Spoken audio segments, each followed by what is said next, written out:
Hey everybody, thanks for joining us again on the Yonkers Voice, local hopefuls and incumbents. Again, we bring yet another potential candidate, or rather candidate hopeful for the 4th District. Always keep in mind the Yonkers Voice is impartial. We don't lean left, we don't lean right, we don't hope or endorse one candidate or the other. Our goal is always to bring the candidates to you, introduce you, our audience, to who you're going to vote for. Welcome to the show, Maeve Scott, looking to get with the 4th District City Council. Now, Maeve, there's a lot I have to ask you. I'm sure, Robbie. I appreciate the opportunity. Welcome to the show. Thank you. We this has been held by Dennis Shepard, and historically has been a Republican held seat. What's different today? You're running on a Democratic line. What's different today? Well, I am the endorsed candidate for the Democratic Party. I'm endorsed on the Independence line as well. The demographics in the area, they're 2-to-1 in Democrats' favor. It's a very diverse district, and it's changed over the complexion and the composition has changed over the last 10, 15 years. So it's a great district. It's a very big district, but it's a diverse district. Our show is traditionally, we want to learn who you are. Okay. And so with that said, what I'd like to ask you to do is tell our audience, tell your voters, who is Maeve Scott? Who's the person, what qualifies you? Why do you care? Okay. Well, I mean, there's a lot. You've asked me, who is Maeve Scott? Who's Maeve Scott? We'll go with that. Maeve Scott. Well, my story begins in the Bronx. I was born in the Bronx. I'm the eldest of 6 siblings. I have 5 younger brothers. Mm-hmm. My parents were immigrants from Ireland, so I'm a first-generation Irish American. And I was raised in a household that valued education as a gateway for opportunity, valued hard work, and we all knew the value of a dollar. So I'm proud to say that myself and my 5 siblings have all been very successful in life, in our careers and in our families, and that's a true testament and a tribute to my parents. They worked hard to make a better life for their children. I moved to Yonkers when I was in high school. I went to high school in Mount St. Ursula in the Bronx. My parents bought a house over in Quarter Avenue, and naturally I moved with them. I went to college at Fordham University in the Bronx. I graduated, and I started to work my career. Yeah, that's my next question. I don't want to cut you off too much, but your business background. Okay. Tell us a little bit about your business background, because I think that is a pivotal point where, being in council. Right. I have a long history in business. I have over 34 years experience, significant management, operational, and financial experience. And that makes me uniquely qualified to sit on the council. In particular, I started my career as a financial analyst. I moved up the corporate ladder, and I became a controller. I was a controller of a leasing firm for several years.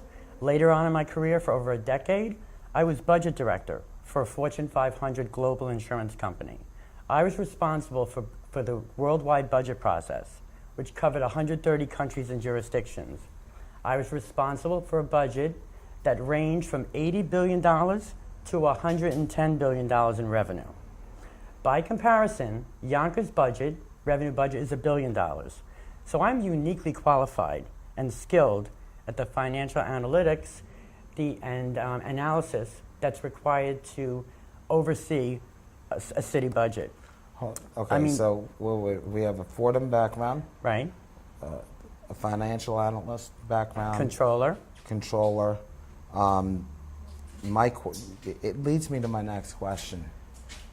Why are you running for city council? What needs to change? Well, I also just wanted to mention some additional things about my background. Sure, go ahead. We didn't cover the full scheme of 30. One of these, huh? No, I'm just kidding. No. I want to make the viewers aware of the depth of my experience. Of course. I also, for over a decade, I was in charge of governmental reporting for the organization. And in that capacity, I was responsible to do all of the regulatory filings and financial reporting for the company. I dealt with regulators and government authorities at the state level and at the federal level. I dealt with the SEC, the U.S. Treasury, the Commerce Department, so I'm quite well versed in interactions and communications with governmental authorities. And again, I've traveled the world in my career. I helped set up operations in India, so I'm very well versed in operation management, process improvement. So I have a very diverse skill set that I can bring to this job. So I just wanted to make sure the viewers got the full realm of my experience. Gotcha. Okay? So you were saying now? I'm sorry. Tell me a little more why you're looking to run. What raised you? At what point? What was that moment where you said, "Hey, I'm running for council, and I'm going to make a commitment to this"? Okay, well, I retired 2 years ago. Oh, congratulations! Yes, I retired 2 years ago, and I was looking for my next challenge. And little did I know that my next challenge would be right in my own backyard. And when I became aware that the current councilman was term limited out and that there was an opening, I felt compelled to pursue it. I wanted to explore it. I've always been active in the community, and I know I have a passion and I have a desire to serve. I want to give back to my community. I've been blessed with a great career, a great family, and I love Yonkers, and I have deep roots here. So I said, I want to serve. And I looked at government today, and a lot of people are disillusioned. And I said, it's a privilege to serve, and I think that I could serve and I could truly make a difference for the 4th District and for the city of Yonkers, and that is what's motivated me to serve. We actually sat with your opponent. Okay. And I guess what I want to ask you is, and I think I'm asking on behalf of the viewers and the voters too. I'd like to, what differentiates you from that person who's running against you for this seat? Okay, there's several major differences between my opponent and I. If I was to say, there's probably 4 major differences. Okay. The first difference is that I've raised my family in Yonkers, and I know the trials and tribulations of raising a family. Sure. My opponent, is starting a young family. God bless him, but there's challenges and distractions that are involved with that. As I mentioned, I'm retired. I can do this job full time, day one, 100% focused. My opponent has a business in Yonkers. He can't be as focused and dedicated as I can be. Number 3, I don't have any business interests in Yonkers or potential conflicts. My opponent has a brewery right at the waterfront. Sure. Okay, so there may be potential conflicts in decision making that is presented at City Council.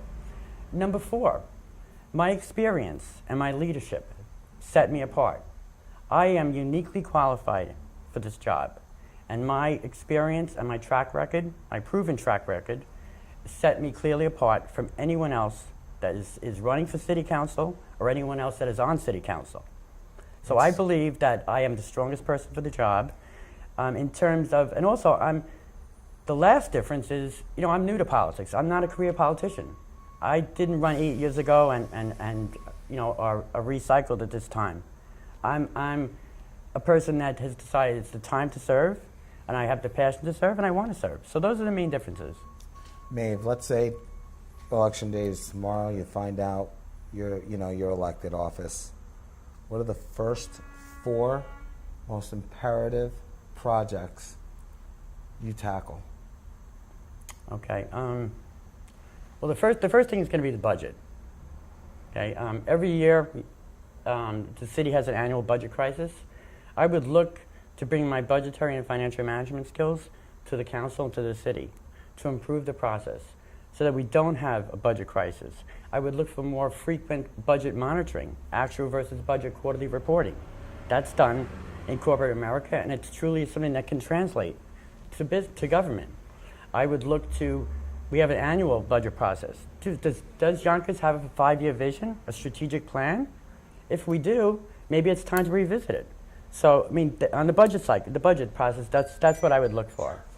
In terms of the next area of focus would be smart business development. We're doing a lot of business development in the city. Sure. But a lot of it's siloed, and I don't think we have a real vision for what that business development should be. I also don't think that a lot of the development is done with the taxpayers' interests. If we're going to do development, we shouldn't be giving away tax breaks to the big developers, and businesses that come to Yonkers should hire locally, and construction that is done in Yonkers should hire locally. So there's smart business development, the budget, education. For years and years and years, I've heard the same story. Education, more funding for Yonkers. Well, I don't understand why we can't capture it. Do we not have the right leadership? Do we not have the right strategy? Is it a combination of both? Well, if I'm elected, when I'm elected, that'll be mission critical. We cannot build a better Yonkers without a world-class education system. So I would work with my colleagues in a bipartisan fashion to brainstorm, to come up maybe with a task force that's dedicated to solving this problem for us. Our children deserve better than this. What do you do? What do you do day And one? lastly, my last area would be quality of life issues. I mean, in this district, this is a great district, but there's so much room for improvement. Crime, litter, streets, parks. I mean, the list could, broken parking meters, red light traffic cameras. I mean, there's so many issues. So, I mean, those are the 4 areas that I would focus on. So you're for the red light cameras? No, I'm not. Okay. I think that right now the city's relying on that revenue stream, but we need to look for better revenue streams rather than burdening the residents of Yonkers. I mean, I think in some ways red light cameras are beneficial because they do slow down traffic, but in a lot of ways they're injurious because they create a hazard, and also, I mean, they overtax the people. So, I mean, there's a lot of pros and cons to that. But Very again, big issue. it's a very big issue, and the city. You're gonna have a good fight on your hands with that. Yeah, but we need to look for other ways to grow revenues for Yonkers besides on the backs of the taxpayers and the homeowners and the residents. You're elected. What do you do day one? Day one? Day one. Day one. If you're elected, what does Maeve do day one? Day one, I would go to my office in City Hall. I'd go into my office, and I'd sit at my chair and I'd say a prayer of thanksgiving. Prayer of thanksgiving for my family and friends, my supporters. I would pray and thank the voters of Yonkers for putting their confidence in me. And then I would pick the phone up, and I would call up and reach out to all the various department heads in Yonkers and reach out to them to build a good working relationship with all the department heads, to understand what they're doing, to see how I can help. I would reach out to my colleagues, Democrat or Republican, and work in a collaborative, bipartisan way to come up with the best outcomes with the best results for the taxpayers. And that's how I would start my term. How can I ask for better answers than that? Maeve, I'm going to afford you the opportunity to, firstly, we're going to close this out. But before we close out, we have a tradition, okay? And what I'd like for you to do is look into that camera, okay? Mm-hmm. And in closing, I want you to talk to your voters, to your potential voters for the 4th District. What's your real message? Talk right into the Yonkers voice, their audience. Okay. Why should they vote for you? Okay, so first, Bobby, I'd like to thank you for this opportunity, but to all the viewers out there and the voters, I'm a passionate woman, as you can probably tell from this interview. I'm a determined woman. I have a vision and a desire to serve. I will serve 100% full-time from day one, to serve to make sure that your tax dollars are spent wisely. I will serve without distraction and work hard, as I've worked my entire career, to make Yonkers, the 4th District, the best it can be. I will work hard to make Yonkers the city that it needs to be, with a vision for the future, a future for our children, our families, our seniors. And I ask you humbly to go out and vote for me in the general election. I will not disappoint you. And I ask you, as the endorsed independence candidate, to go out on primary day, September 12th, and cast your ballot for me. I am the right woman for this job, and the time is right, and we need new leadership, and I am determined to give it to you. You will not be disappointed. Thank you, and God bless. And just in closing, folks, I want to thank everybody for joining us at the Yonkers Voice, listening to Maeve Scott. Maeve, I want to thank you for coming on the show. Oh, thank you, Robbie. Pleasure. I do have one question. Sure. Let's assume your opponent wants to debate you. That's fine. I know we're having a lot of homeowners meetings that we're going to be going to first. Sure. And I would welcome a debate, possibly end of October. before the election. I think that would be valuable. I think our voters deserve that. No, so if your opponent called and said, hey, I want to debate now, Well, right now I've got to focus my energies on the primary. Sure. I mean, first and foremost, I am the endorsed candidate for the independence line, so all my energies are knocking on doors and meeting the voters first and foremost. So that's where I'd like to stay focused on for the short term. and I want to thank everybody again for joining us here on the Yonkers Voice. Maeve Scott, 4th District, Democratic, endorsed on the Democratic line, looking to get the independence line. Well, I have the independence line. I want to keep it. The Friends and, what was it? Working family. Working family. Women's equality line. And there you have it, A folks. candidate for all seasons. Thank you very much. Thanks for everything. Thank you. And we'll see you again soon.